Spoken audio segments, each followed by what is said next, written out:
সুনানে আবি দাউদ 429 নম্বর হাদিসে এসেছে। وعن أبي الدرداء رضي الله تعالى عنه قال رسول الله صلى الله عليه وسلم: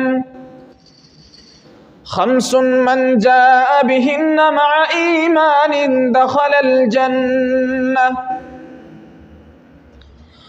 من حافظ على الصلوات الخمس على وضوئهن وركوعهن وسجودهن ومواقيتهن وصام رمضان وحج البيت إن استطاع إليه سبيلا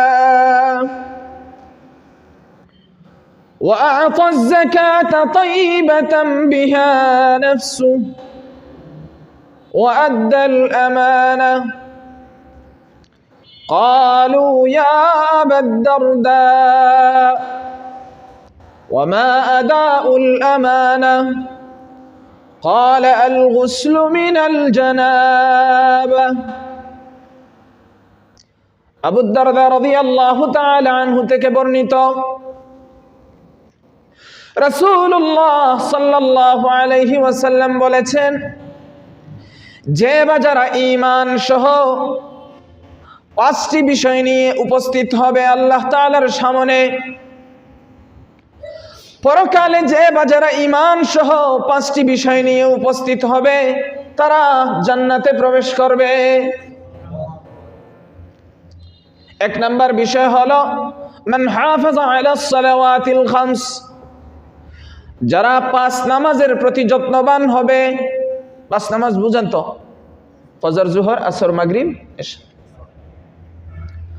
যারা 5 নামাজের প্রতি যত্নবান হবে, যথাযথভাবে সুন্দর করে ওযু করে, যথাযথভাবে রুকু আদায় করে, যথাযথভাবে নামাজের সিজদা করে, নির্ধারিত সময়ে টাইম মতো সময় মতো যারা পবিত্রতার সাথে 5 নামাজের প্রতি যত্নবান থাকবে, 1 নাম্বার। 2 নাম্বার হচ্ছে রমজান আসলে রোজা রাখবে, ফরজ রোজা। 3 নাম্বার হচ্ছে পথ খরচের সামর্থ্য থাকলে হজ করবে। 4 নাম্বার সন্তুষ্ট চিত্তে যাকাত দেবে। আমাদের আলোচনার বিষয় হলো এটা, সন্তুষ্ট চিত্তে কি দিবে? যাকাত দিবে। 5 নাম্বার আমানত আদায় করবে। সাহাবারা প্রশ্ন করলেন, হে আবু দারদা, আমানত দ্বারা এখানে উদ্দেশ্য কি? আবু দারদা রাদিয়াল্লাহু তাআলা আনহু বলেন, আমানত দ্বারা উদ্দেশ্য হচ্ছে অপবিত্রতা থেকে পবিত্র হওয়ার জন্য গোসল করবে। সহবাসের কারণে বা স্বপ্নদোষের কারণে বা যে কোনো কারণে যে আমরা অপবিত্র হই, যেটা হলে পরে কি লাগে? গোসল লাগে।